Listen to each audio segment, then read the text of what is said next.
Atención. El siguiente es un video hablando del material alerta roja. Infección del usuario señor tóxico. Se hablará con completa sinceridad sobre el mismo. Este material no es una crítica sofisticada ni que le tire a la mamada. Se hablará con la verdad y no se suavizará ningún medio de opinión. Todo medio usado en este video se encontró de manera pública, nada es inventado.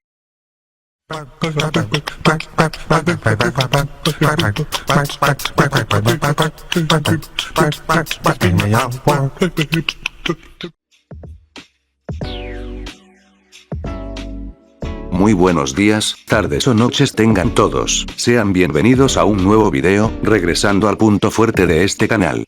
Una vez pasado por tantas cosas absurdas, de poco valor e irrelevantes, es bueno darle una ojeada al contenido de esta comunidad. El motivo que nos reúne a todos hoy es una mirada al pasado y, lamentablemente, una pequeña chispa de lo que pudo ser el futuro de esta comunidad, lo cual, como podrán darse cuenta, quedó en el olvido. Antes de empezar, recuerden dejar su me gusta, suscribirse y comentar qué les pareció la serie en su momento. El señor tóxico, que hasta lo han llegado a matar en rumores sin fundamento, subiría su primer video el 29 de noviembre del 2015.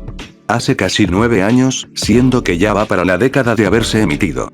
Sin saberlo, su escrito se convertiría en una fuente de inspiración, avance en general para todos y una pequeña muestra de lo que pudo ser esta comunidad. En este video, como ya se la saben, resumiremos sus capítulos, checaremos cada parte posible de la serie y, si es posible, aprenderemos un poco sobre cómo hacer una buena producción de este tipo. Comencemos. Capítulo 1. Nuevos comienzos. El autor nos cuenta que la historia se basa en una historieta que realizó hace muchos años a mano, lo cual tendrá mucho que ver más adelante. Después de eso, escuchamos el primer ¿pero qué carajos? Lo que nos hará recordar mejores tiempos a todos nosotros. El protagonista nos cuenta que regresaba de Estados Unidos y que estuvo en ese país por problemas económicos. Su familia, que debería estarlo esperando en el aeropuerto, no aparece. El personaje decide irse en taxi, relata que mandaba dinero a sus familiares y que la relación con su novia era algo complicada por una serie de peleas pasadas. De pronto, una niebla extraña aparece en las calles. De aquí sale el primer cliché, que para esos momentos, podría considerarse una estructura narrativa, ya que la serie es tan vieja que se puede entender que se le haga saber al protagonista por medio de la radio del taxi que ha habido manifestaciones en las calles. Que el ejército argentino, diciéndonos de dónde es el protagonista de paso y dónde sucede la historia, punto positivo para el autor, recordemos que hay series del 2024 que nunca dicen ese tipo de datos, y las fuerzas de peligro biológico van a los disturbios. Considerando que es Argentina donde sucede todo, comprendo que haya disturbios y que el ejército esté presente, es normal en la Tierra de las Tres Copas. Lo que ya nos dice que es una serie de ficción es que hay miembros del grupo de peligro biológico. El protagonista, aún sin nombre, no le da importancia. Pasando a aspectos técnicos de la historia, está narrada en primera persona, lo normal para ese tiempo y que ha perdurado hasta el día de hoy. Hay algunas imágenes que desentonan, ya que vemos los marcos negros a los lados, pero la mayoría son imágenes alargadas en 16:9. Hasta ahora no me he encontrado con ninguna falta ortográfica más allá de alguno que otro acento faltante. Los efectos de sonido son inmersivos, pero pasa algo. Al no haber un momento de pausa, el narrador continúa hablando mientras hay explosiones o cosas fuertes de fondo, lo que causa que se pueda perder lo que diga en ese momento. El protagonista se quiere bajar del taxi, pero una explosión se da, seguida de varias más en las calles. Se hace un tumulto de gente corriendo, tratando de escapar y, para colmo, empieza a llover. Los disparos empiezan a sonar de la nada, dando de forma indiscriminada en todas direcciones.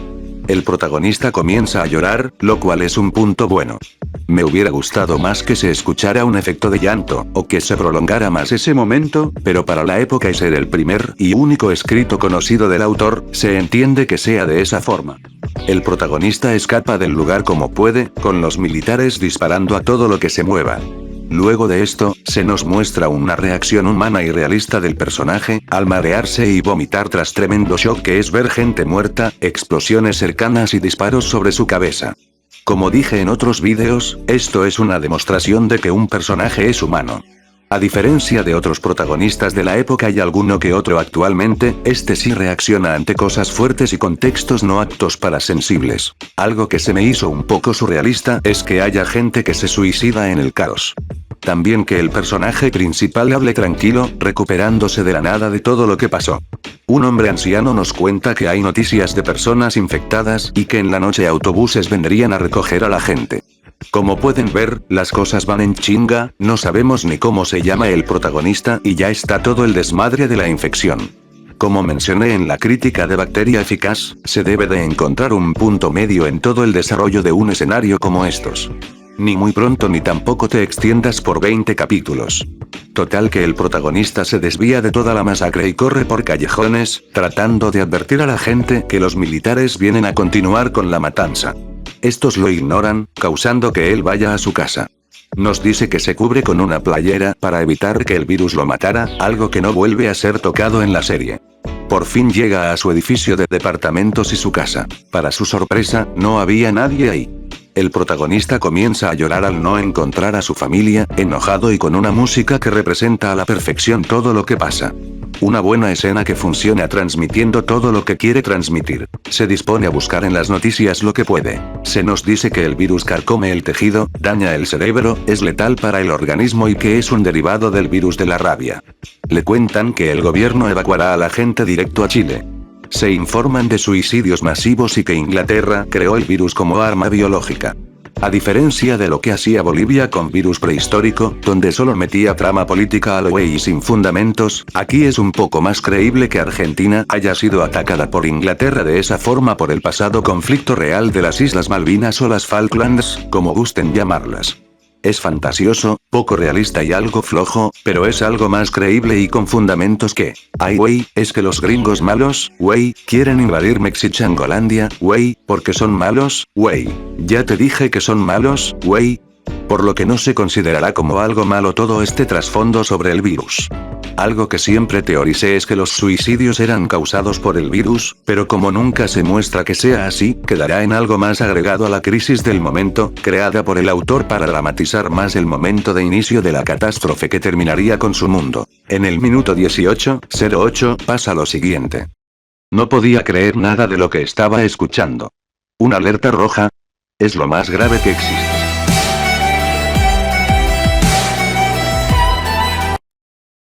El protagonista se acuesta y sueña con su familia. Es aquí donde se nos dice el nombre del protagonista, Esteban. Lo llamaré así de ahora en adelante. Las hermanas de Esteban le piden ayuda, para luego verlos a todos muertos en el suelo. Despierta y mira la hora. Decidido a salir, reúne ropa, comida, agua, un cuchillo, un kit de primeros auxilios, velas, un encendedor y una linterna, todo en una mochila. Se escuchan disparos en su edificio. Sus vecinos entran a su casa, gente que Esteban conocía. Algo que se me hizo irreal también es que de la nada comienzan a insultar a Esteban o a su familia y que él se pone en modo furia, queriendo matarlos a todos. Algo un poco irreal. Los vecinos se van, dejando un desmadre en el departamento.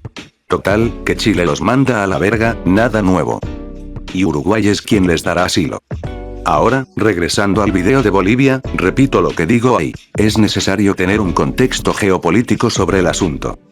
Me explico. Esteban dice que, mediante las noticias, escucha que se venía una guerra y que, por alguna razón, México apoyaría a Inglaterra en un acto genocida, junto con Perú y otros más. Primero que nada, gente de Sudamérica, déjenme darles un contexto de lo que es la tierra del maíz y de los inventores de la televisión a color, infelices. Acá, por naturaleza neutra de nuestra nación, es muy poco probable que apoyemos a cualquier bando en una guerra. Se ha visto en el pasado y se ve hoy en día. México desaprueba la guerra entre Rusia y Ucrania.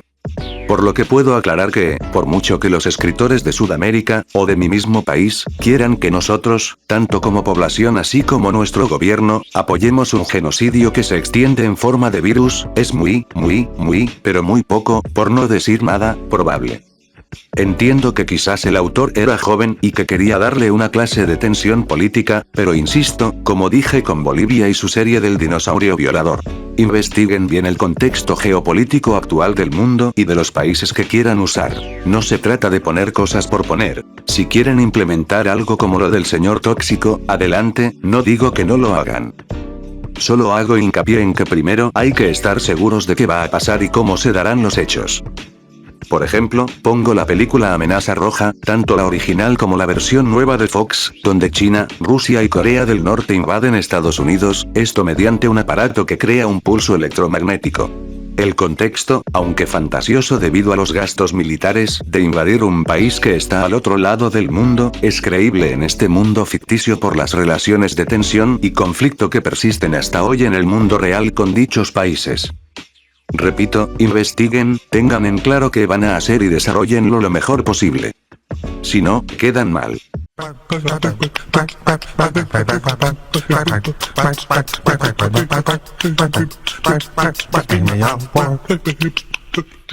Regresando a la serie, Esteban sale del edificio de departamentos. El caos continuaba, pero él se decide a buscar a Ezequiel.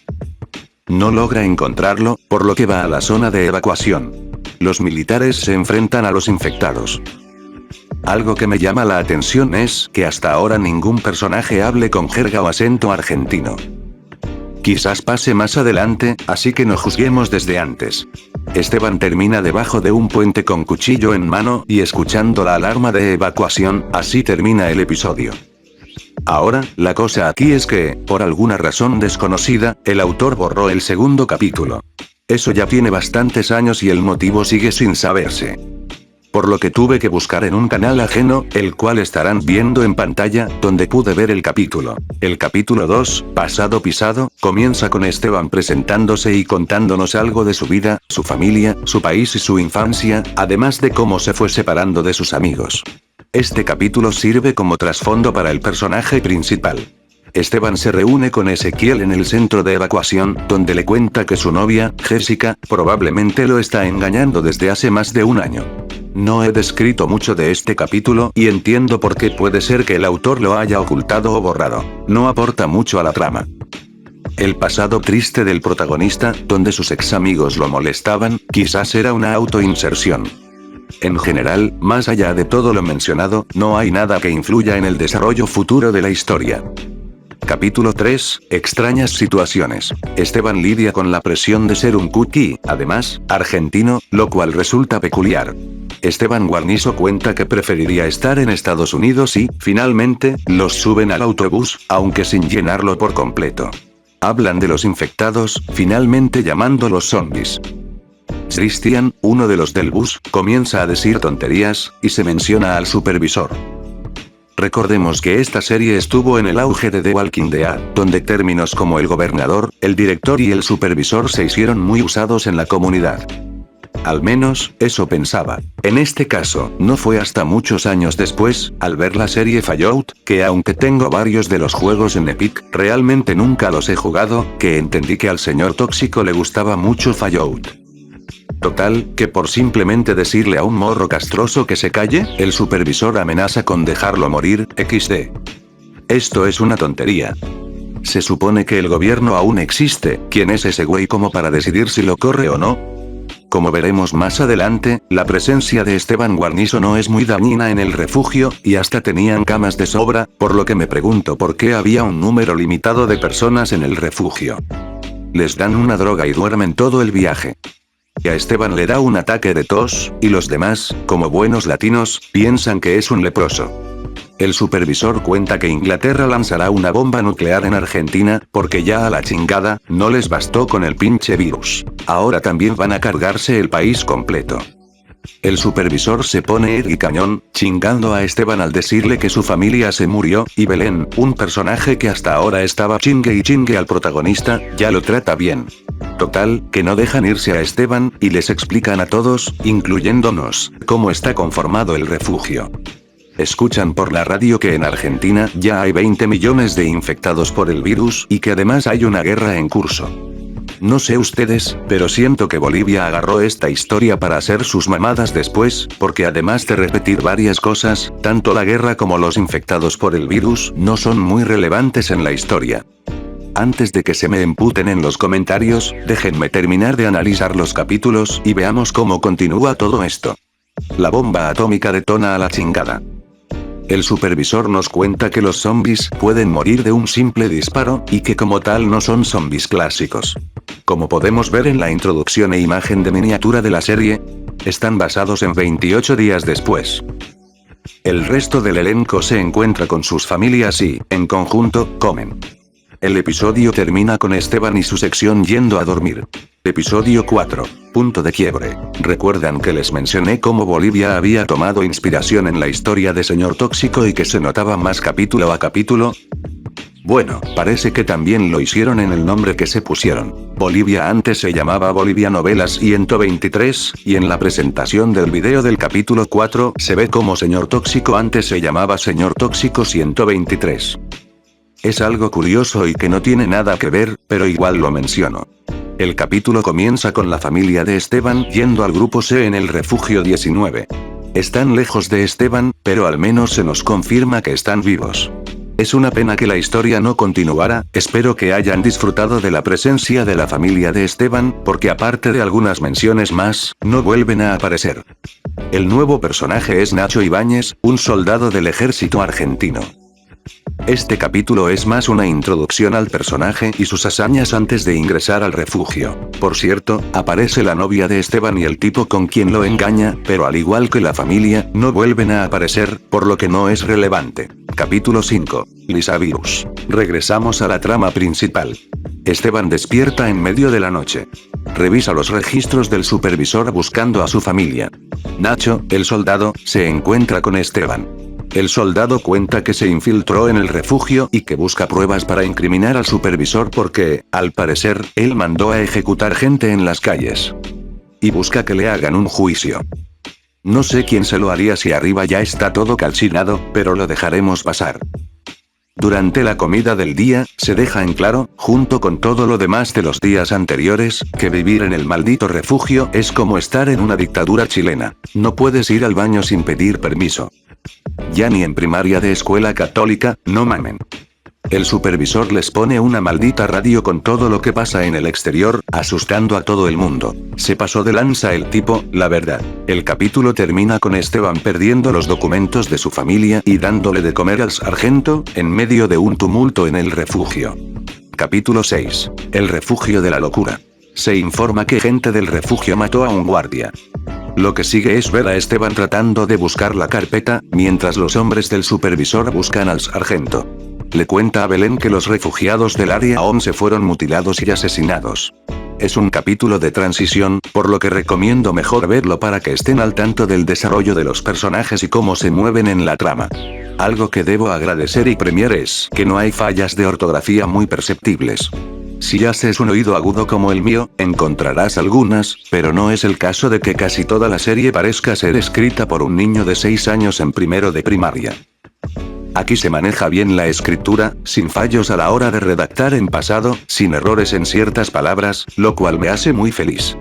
Ojalá la gente que copia conceptos de audiohistorias o series similares se fijara en este tipo de cosas, en cómo escribir en el condenado idioma que hablan. El único pero que le pongo es que la historia sigue desarrollándose en Uruguay con gente de Argentina, y no hay ni un solo diálogo en acento argentino. No hay modismos ni algo que remarque la nacionalidad de los personajes. Lo entiendo en el caso de Esteban. Él vivió un tiempo en Estados Unidos y cosas como el acento o los modismos pueden perderse. Pero en el caso de los demás, no debería ser así. El texto tiene una estructura neutra, que no se inclina a ningún acento. Esto hace que la historia sea más digerible para la audiencia, pero también le quita la importancia del lugar de origen. Al no tener muchos elementos de Argentina, no importa que la historia se sitúe allí. Perfectamente podría suceder en Estados Unidos y no afectaría. En pocas palabras, y resumiendo para los que quieran hacer una historia en su país, pongan modismos, acentos, varíen en cómo habla cada personaje. No todos hablamos como en el doblaje de Discovery Kids. Regresando a la serie. En el capítulo 7, parte 2, tenemos el salto de calidad que hasta el día de hoy nadie ha podido imitar. Y es que Señor Tóxico prácticamente dibujó varios cuadros de los personajes, el refugio, expresiones, momentos importantes como el cumpleaños de Esteban, que le dan una vida enorme a la producción y al escrito. Que sí, que tal vez haya otro loquito que haya dibujado algunas secciones, pero esto es diferente. Acá se tiene tal cual una historieta narrada, una novela gráfica que puede funcionar perfectamente como un cómic independiente. Lo último que vemos de Esteban y el refugio es que un infectado se levanta de su cama para atacar a otras personas en el refugio. Lo último que salió de esta serie fue el avance del capítulo 8, un 8 de enero de 2019. Solo puedo decir que este autor alcanzó el máximo nivel de calidad en la comunidad. Los episodios 7 parte 2 y el avance del 8 son todo lo que esta comunidad ha querido imitar, sin poder lograrlo. Es triste cómo hoy en día lo que mucha gente considera buena edición es poner una imagen de fondo y un efecto de pantalla verde. Eso o un video en bucle. No, cabrones, eso no es echarle ganas a un proyecto de este estilo. No digo que todos lo hagan así, pero tampoco se tiren flores por algo que cualquiera puede hacer en Sony Vegas y hasta en el jodido Camtasia. El avance termina con la exnovia de Esteban llegando a un refugio en el distrito San Martín, y con la familia de Esteban en su propio refugio, con el padre de este queriendo salir. Y ese, señores, es el final. Nunca vimos el octavo capítulo que sería el final de temporada, nunca supimos qué pasó con el autor, quien desapareció de todos lados sin posibilidad de contacto, algo que respeto. Conociendo a Señor Tóxico, vio el desmadre que era esta comunidad y prefirió llevar sus ideas, dibujos, talento y dedicación a otro lado en vez de perder su tiempo aquí, donde hasta el mejor de los mejores trabajos es dejado de lado como simplemente un producto más a consumir. Luego se inventaron esa mamada de que murió. No sé de dónde salió ese pinche mito, sin fundamentos ni seguimiento lógico. Todo lo que he mencionado en este video, viendo la trama de esta serie y cómo se dirigía a algo mejor, nos hace darnos cuenta de que apenas estaba despegando. Verán, a la hora de contar una historia, tenemos múltiples estructuras narrativas a usar. En este caso, puedo suponer que el autor inició con una estructura lineal que se convirtió en una con varias tramas sucediendo a la vez, pero esto hasta el jodido capítulo 8. La historia de Alerta Roja. Infección es muy triste, porque nunca llegamos a ver todo su potencial. Con un capítulo y un corto avance, rozamos la perfección en todos los ámbitos. Pero como saben, no podemos tener cosas bonitas en esta vida. La serie pudo ser mucho más, contar una historia larga y con desarrollo para todos sus personajes. Estos 7 capítulos son solo la introducción a un mundo más grande y amplio. Algo que, como ya he dicho hasta el cansancio, nunca podremos ver. Puedo decir, sin miedo o sin raspar muebles, que Alerta Roja. Infección es un baluarte importante en esta comunidad, una historia que sentó las bases para muchas otras que vendrían después, y que perfectamente pudo ser la obra por excelencia que nos libraría de este nicho tan reducido y pobre donde apenas nos toman en cuenta. Luego de que la serie quedara inconclusa y de que el autor desapareciera, fuimos directamente en picada, con serie tras serie tras serie, todas cagadas, contando la misma puñetera historia de siempre. Señor Tóxico, les duela o no, con todos sus aciertos y fallos, intentó hacer algo más, logró ser algo más y es el ejemplo perfecto de que, por mucho que queramos mejorar, la vida, el trabajo, la escuela, las cosas importantes, todo eso nos termina regresando a la realidad. Debemos valorar, ojo, más no sobrevalorar, el trabajo de los buenos productores y escritores de este formato, además de dejar de comentarles a todos los demás cabrones. Güey, buen video, güey, lo haces bien, güey, es buena historia, güey, cuando saben perfectamente que no es así. Dejemos de alimentar la mediocridad, de alimentar las malas series por querer quedar bien como buenas personas que no rompen un plato. Si algo está mal, se dice. Si algo está mal hecho, escrito o editado, se dice, y tanto el autor como los fans deben de aceptarlo sin venir acá a dar pelea por algo que no se puede defender para siempre siendo indefendible en la mayoría de los casos. Porque he visto cabrones que parecen que el autor les salvó la vida en un accidente de coche o en la guerra de Vietnam, y los defienden a capa y espada. Como dirían por ahí, no puedes convencer a la gente de que su cabello se está quemando. Aunque estén sintiendo el fuego, van a patalear, escudarse y cambiar la información a su conveniencia para sacarle beneficio al trabajo de alguien más, cuando muchas veces, por no decir siempre, al autor le vale verga a lo que digan de su obra. Algunos la borran fingiendo que nada pasó, otros se van para probar suerte fuera de este basurero, y otros prefieren rascar los pocos centavos que les llegan a mendigar. Señor Tóxico nunca dependió de esas cosas, y les aseguro que, a diferencia de los chismes que se hacen de su disque muerte, debe estar muy feliz, creando historias y mejorando su dibujo, escribiendo en vez de perder el tiempo con la comunidad de audioseries, la cual ya está confirmado que aunque les des todo, nunca será suficiente, y no tardarán ni un segundo en apuñalarte por la espalda o cambiarte por otro autor. Como dije en mi video de crítica a la comunidad, no valen la pena. Conclusiones sobre la serie fuera de todos esos temas. Alerta roja. Infection es una serie que apenas estaba despegando y que tiene múltiples errores, como la falta de caracterización de los personajes, acentos y modismos. Además, algunos personajes pasan de 0 a 100 en solo algunas oraciones, y la trama se desarrolla en tan solo algunos días o semanas. Sin embargo, también cuenta con una buena ambientación y una trama sólida con factores realistas, exceptuando lo de la alianza de países, que parece sacada de la nada. A pesar de no ser la octava maravilla del mundo en el ámbito de la escritura, se consolida como uno de los mejores trabajos que he llegado a escuchar. Escuché esta serie cuando tenía 14 años. Ahora, habiendo pasado tanto tiempo, puedo ver que, incluso con sus fallas, es un material atemporal que se puede disfrutar en cualquier momento.